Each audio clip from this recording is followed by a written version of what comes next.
Je voulais revenir sur justement ce début de séminaire. Alors, peut-être faire un bref historique.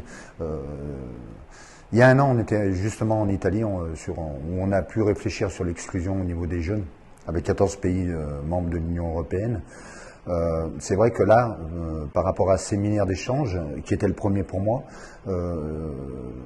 on a retrouvé pas mal de partenaires finalement qui ont évoqué les problèmes de risque de conduite addictive ou de consommation nocive chez nos jeunes comme étant un problème majeur d'exclusion.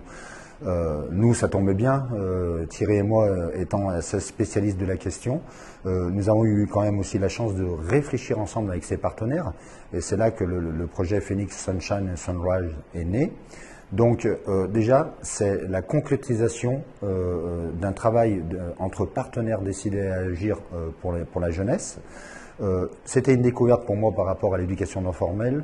C'était aussi une découverte pour moi au niveau d'Erasmus+. Je remercie justement aussi Frédéric Weber, le directeur, qui m'a permis avec Eurocircle de pouvoir partir à cet échange. Je suis quand même assez satisfait de me dire qu'un an jour pour jour, finalement, on a commencé ce séminaire avec des partenaires qu'on a retrouvés. Donc ça a été très rapide. Tout s'est bien passé pour l'arrivée du séminaire. La cohésion a été très rapide et facilitée forcément à partir du moment où on se connaissait déjà un petit peu.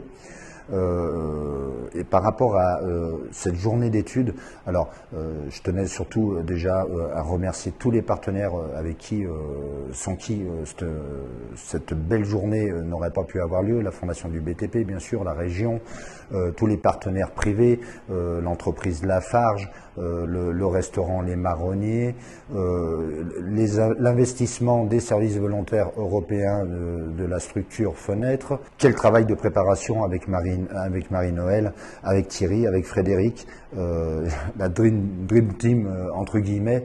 Que de souffrance dans la préparation et finalement de voir aussi ce résultat, ça y est, j'ai pas envie de dire, même s'il reste encore 5-6 jours sur le séminaire, on a passé les étapes les plus importantes. Alors, j'ai pas encore assez de recul pour me dire est-ce que ça a été bien ou pas bien. Je pense que l'avenir, une fois qu'on pourra faire le bilan de tout ça réellement, j'ai quand même un sentiment, d'après ce que j'ai pu entendre, partager, écouter, que finalement c'était assez cohérent, que le public a semblé intéressé. Et surtout, ce qui a été réellement quelque chose de très important pour moi, pour cette journée d'études, c'est la présence d'une soixantaine, voire 70 jeunes présents cet après-midi, de collèges, de lycées d'enseignement professionnel, de lycées généraux, qui sont venus justement participer. Alors, vous le savez, ce séminaire et cette journée d'études étaient consacrés à l'échange de bonnes pratiques préventives au niveau des jeunes. Comment discuter, échanger ou parler ou faire une journée de réflexion à partir du moment où les jeunes ne sont pas là, ça a été un vrai challenge, un vrai pari. Je remercie aussi tout particulièrement l'établissement de Chazed Azergues avec l'équipe de direction qui a été très investie par rapport à ce projet, qui a dit oui, on va mettre les moyens, et qui a pu rendre possible justement la présence de tous ces jeunes qui ont pu échanger avec nous lors de cet après-midi. Je terminerai en disant que cette aventure à l'échelle européenne nous ouvre de nouvelles perspectives, nous envisage encore l'avenir. Nous en sommes qu'au début.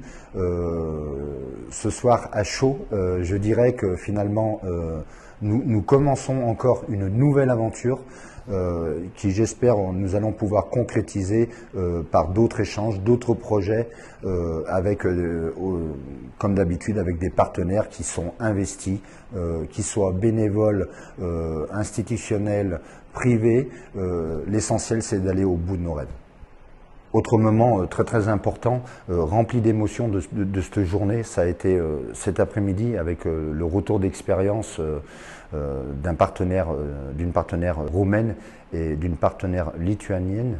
Alors, rarement j'ai entendu un silence dans une assemblée comme ça, lorsqu'une personne retraçait son parcours, notamment par rapport à ses conduites addictives. Là, on parlait bien sûr de drogue dure. De pouvoir arriver à partager ça avec tant d'émotions, qui sort du corps, ça a été réellement aussi, je pense, un moment très fort de la journée. Et ça retrace aussi bien souvent ce qu'on dit à tout le monde, les conduites addictives, l'addiction est une maladie des émotions.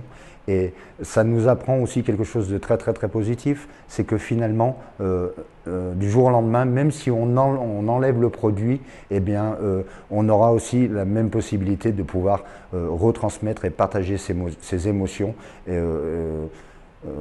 Et là, je retrouve réellement la puissance du message, finalement, qui va toucher au plus profond de chaque personne, et qui va aussi forcément crédibiliser toutes nos actions.